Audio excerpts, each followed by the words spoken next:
السلام علیکم سامعین و ناظرین، یا علی مدد۔ اسماعیلی تاریخ میں خوش آمدید کہتی ہوں۔ آج امان ساگر صاحب کسی کام میں تھے، اس لیے پوڈ کاسٹ میں شرکت نہ کر سکے۔ پچھلا پوڈ کاسٹ سامعین و ناظرین کو بہت پسند آیا۔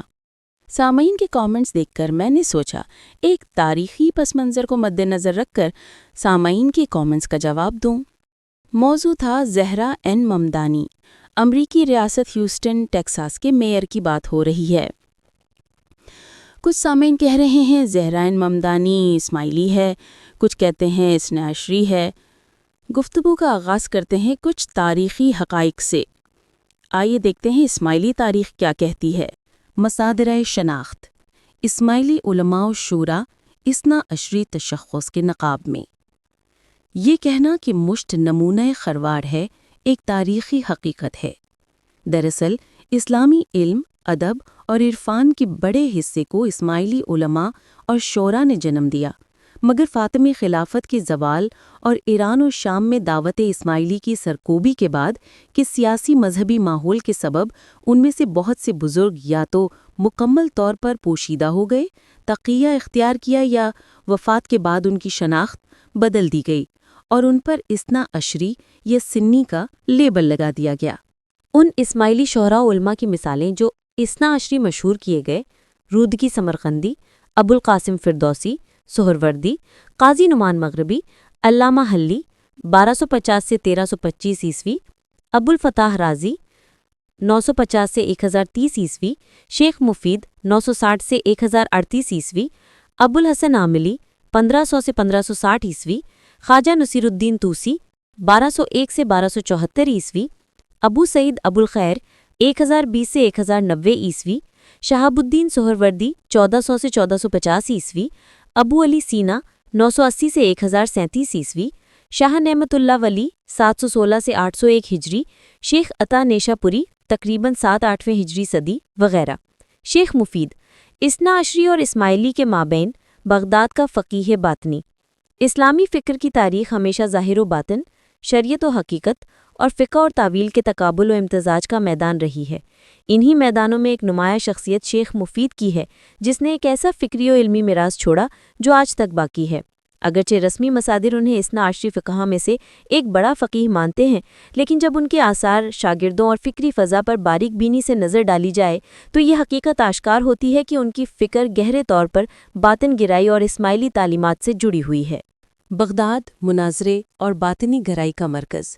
شیخ مفید بغداد میں رہتے تھے، وہ شہر جو 4 صدی ہجری میں فکری اور کلامی نزاعات کا گہوارہ تھا۔ معتزلہ، اشاعرہ، شیعہ اور اسماعیلیہ سب اسی ماحول میں مناظروں اور مباحثوں میں مصروف تھے۔ اسی بستر میں شیخ مفید نے عقل، حجت زندہ اور امام حی کی ضرورت پر زور دیا جو اسماعیلی فکر سے نمایاں ہم آہنگی رکھتا ہے۔ 2. لقب مفید، حجت باطنی سے نسبت کی علامت۔ روایت ہے کہ لقب مفید انہیں کسی امام یا اسماعیلی حجت نے عطا کیا جو ان کے فکری تعلق کو باطنی محافل سے جوڑتا ہے۔ 3. شیخ مفید کی فکر میں باطنی عناصر۔ ضرورت امام حی، وہ بارہا کہتے ہیں کہ زمین کبھی حجت سے خالی نہیں ہوتی اور امام زندہ ہی ہدایت اور وجود کا محور ہے۔ یہ نظریہ خالص اسماعیلی تعلیمات کے عین مطابق ہے۔ تعبیل قرآن، وہ صرف ظاہر پر اکتفا نہیں کرتے بلکہ قرآن کے باطنی اور رمزی معنی کی طرف توجہ کرتے ہیں، بالکل اسی طرح جیسے اسماعیلی روایت میں قرآن کو ظاہر و باطن والا مانا جاتا ہے۔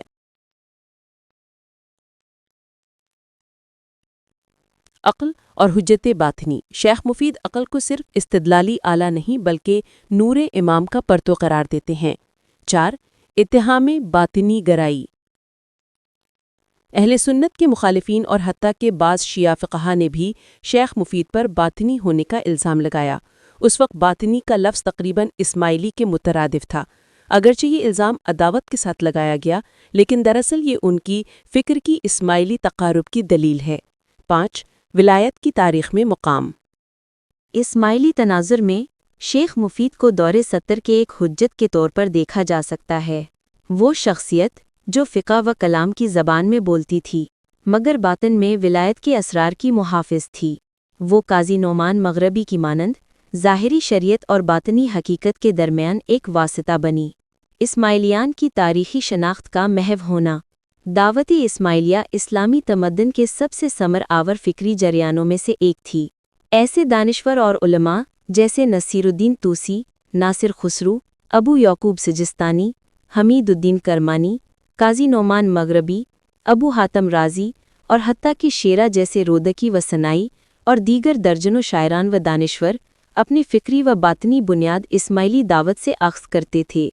تاہم بعد میں ان میں سے کئی کو شیعہ اثنا عشری کے طور پر متعارف کرایا گیا تاکہ اسماعیلیہ کے علمی و ادبی ورثے میں حصہ بھلا دیا جائے۔ عرفان و باطنی فکر کا تحریف شدہ چہرہ۔ اسماعیلی باطنی فکر جو امام زندہ، تاویل اور تدریجی معرفت پر مبنی تھی، کو رسمی تاریخ نویسی میں عمدی یا تعصبی طور پر نظر انداز کیا گیا یا اسی کسی اور قالب میں دوبارہ تعریف کیا گیا۔ وہ عارف جو در حقیقت امام حی حاضر اور حجتوں کی زیر پرورش تھے، انہیں اثنا عشری عارف کے طور پر پیش کیا گیا۔ نتیجتاً دعوت کی زندہ روح جو امام حی کے محور پر گردش کرتی تھی، ان بزرگوں کے چہرے سے مٹا دی گئی۔ مصادرہ کے محرکات۔ 1. سیاسی۔ اسلام کی تاریخ میں اسماعیلیان کے کردار کو حذف کرنا تاکہ ان کی مشروعیت کمزور ہو۔ 2. ثقافتی۔ ناب آثار و فکر کو اثنا عشریہ کے حوالے کرنا تاکہ اثنا عشری شناخت مضبوط ہو۔ 3. کلامی۔ اسماعیلی دعوت کے اثر کو عرفان و اسلامی فلسفہ کی تشکیل سے مٹانا۔ 4. غفلت زدہ حقیقت۔ اگر غور کریں، اسلامی عرفان و فلسفہ کے بہت سے سرچشمے اسماعیلی دعوت کے بستر پر جنم لیے۔ ایسے تصورات جیسے قرآن کا باطن و ظاہر، معرفت کے لیے تحویل، دعوت کی حدود کی سلسلہ وار تفہیم، امام زندہ بطور قطب معرفت، یہ سب اسماعیلی فکر میں موجود تھے، لیکن رسمی روایت میں دوسروں کے حوالے کر دیے گئے۔ نمایاں مثالیں: 1. ناصر خسرو، اسماعیلی داعی و حجت خراسان، تاریخ ادب میں صرف شیعی شاعر و حکیم کے طور پر پیش کیا گیا جبکہ دعوتی مقام کو نظر انداز کیا گیا۔ 2. نصیر الدین طوسی، مشہور فلسفی و دانشور جو سالوں تک اسماعیلی قلعہ میں خدمات انجام دیتا رہا، بعد میں عالم میں اثنا عشری کے طور پر متعارف کرایا گیا۔ اور 3. رودکی اور سنائی، باطنی فکر رکھنے والے شعراء جن کی فکری جڑیں اسماعیلی دعوت میں تھیں لیکن رسمی روایت میں صرف شیعی شعراء قرار دیے گئے۔ لہٰذا کہا جا سکتا ہے کہ اسماعیلیہ کے خلاف اثنا عشریہ کی سب سے بڑی خیانت نہ تو جنگیں تھیں اور نہ تکفیر، بلکہ علمی، عرفانی اور ادبی ورثے کا مصادرہ تھا۔ اس خیانت کی وجہ سے اسماعیلی بزرگوں کے نام و آثار تاریخ اسلام میں تحریف شدہ رہ گئے اور آنے والی نسلیں ان کے حقیقی چہرے سے محروم رہیں۔ تاہم حقیقت ہمیشہ پردے میں نہیں رہ سکتی۔ آج کے جدید تحقیقی مطالعات اور اسماعیلی ثقافتی بیداری دوبارہ اس شناخت کو آشکار کر رہی ہے اور دکھا رہی ہے کہ اسلامی فلسفہ، عرفان اور ادب کا عظیم ورثہ باطنی دعوت اور اسماعیلی اماموں کی زندہ فکر کا مرہون منت ہے۔ اسی طرح جو بندہ بھی اچھا کام کرتا ہے اس کو یا سنی بنا دیتے ہیں یا اثنا عشری، کیونکہ اہل سنت اور اہل تشیع تعداد میں زیادہ ہیں، اس لیے زور لگا کر افواہیں پھیلا دیتے ہیں۔ قائد اعظم محمد علی جناح بھی ایک خواجہ اسماعیلی تھے، ان کو بھی اپنے سے منسوب کرتے ہیں، حالانکہ وہ ایک کٹر اسماعیلی خواجہ تھے۔ ابھی زہران ممدانی کو اثنا عشری بنا رہے ہیں کیونکہ وہ بھی خواجہ برادری سے تعلق رکھتے ہیں۔ کیونکہ خواجہ اسماعیلیوں کو کہتے ہیں۔ ہندوستان میں ایک اسماعیلی پیر ملتان، گجرات، سندھ میں تبلیغ کے لیے آئے تھے جس کا نام پیر صدر الدین تھا۔ اس نے تبلیغ کر کے ہندوؤں کی کثیر تعداد کو مسلمان بنایا تھا۔ اس کے بعد ان اسماعیلیوں کو خواجہ کا لقب دیا۔ اس کے بعد سے وہ مسلمان خواجہ کہلائے۔ خواجے صرف اسماعیلی ہوتے ہیں، اثنا عشری خواجے نہیں ہوتے، تو لہٰذا زہران ممدانی بھی ایک خواجہ ہے جو کہ ایک اسماعیلی ہے۔ اثنا عشری ابھی ان کو اپنے سے منسوب کرتے ہیں، یہ بات بالکل غلط ہے۔ زہران کے کردار اور چہرے کا نور سے لگتا ہے زہران کی تربیت ہی زندہ اور نورانی امام نے کی ہے جو آل رسول اہل بیت علیہ السلام ہیں۔ اسماعیلی امام ہی اہل بیت آل رسول ہیں، اسلام کے موروثی وارث ہیں، جن کو اسلام وراثت میں ملی ہے۔ اصل قرآن، اصل اسلامی کیلنڈر، اصل حدیث کی کتابیں، یہ سمجھ لو اسلام کی چابی انہی کے ہاتھ میں ہے۔ خواجہ کمیونٹی کی تاریخی پس منظر 13ویں سے 15ویں صدی کے دوران گجرات، کاٹھیاواڑ اور سندھ کے علاقے میں اسماعیلی داعیان مبلغین نے اسلام کی تبلیغ شروع کی۔ ان داعیوں نے خاص طور پر ہندو لوہانہ برادری میں دعوت اسلام دی۔ یہی لوگ بعد میں خواجہ یا کھوجا کہلائے۔ 2. وہ پیر جنہوں نے خواجہ لقب دیا۔ تاریخی روایات کے مطابق خواجہ یا کھوجا لقب سب سے پہلے اسماعیلی دائی پیر صدر الدین یا پیر صدر الدین میں دیا۔ مختصر تعارف: نام پیر صدر الدین، زمانہ 14ویں صدی عیسوی، سلسلہ فاطمی نظاری اسماعیلی دائی امام مستنصر باللہ کے پیروکار، مرکز تبلیغ گجرات، کاٹھیاواڑ، سندھ اور ملتان کے علاقے، کارنامہ ہندو لوہانہ ذات کو اسلام کی طرف بلایا، انہی 9 مسلموں کو احتراماً کھوجا یا خواجہ کا لقب دیا۔ لقب دینے کی وجہ: لفظ خوجا یا خواجہ فارسی کا لفظ ہے جس کے معنی ہے محترم، بزرگ یا آقا۔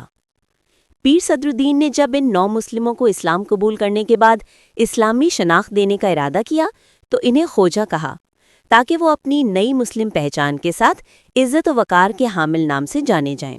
ملتان اور پنجاب سندھ میں 100 سال یعنی 1 صدی اسماعیلی حکومت قائم رہی۔ اس زمانے کے دائی اور پیروں کی فہرست پیر شاہ شمس سبزواری، پیر صلاح الدین، پیر حسن کبیر الدین عرف حسن دریا، پیر شہاب الدین، لال شہباز قلندر، دائی تاج مغل، دائی پہاتم شامل ہیں۔ سامعین، ایک اور مزے کی بات بتاتے چلوں۔ پاکستان میں پی سی ہوٹل کا مالک اور Hashoo group and foundation group کا مالک بھی اسماعیلی خواجہ کمیونٹی سے ہے، جو پاکستان میں امیر ترین لوگوں کی فہرست میں ٹاپ 5 پر آتے ہیں۔ اور انڈیا پاکستان کے گلوکاروں میں شہزاد رائے کو بھی خواجہ کمیونٹی کا بتایا جاتا ہے۔ انڈیا کے فیمس سنگر سلیم مرچنٹ اور سلیمان مرچنٹ بھی اسماعیلی خواجہ کہلاتے ہیں۔ پچھلے دنوں سلیم مرچنٹ کا ایک کلپ بھی وائرل ہوا تھا۔ اتنی لمبی داستان سننے کے باوجود بھی زران ممدانی کو آپ اثنا عشری ثابت کرنے میں لگے ہو تو لگے رہو۔ اللہ تعالیٰ زران ممدانی کو نہ صرف مسلمانوں کے لیے بلکہ پوری دنیا میں امن اور خوشحالی لانے کا ذرائع بنا دے۔ آمین۔ یہ تھی ہماری آج کی نشست۔ اگلی نشست کا انتظار کریں۔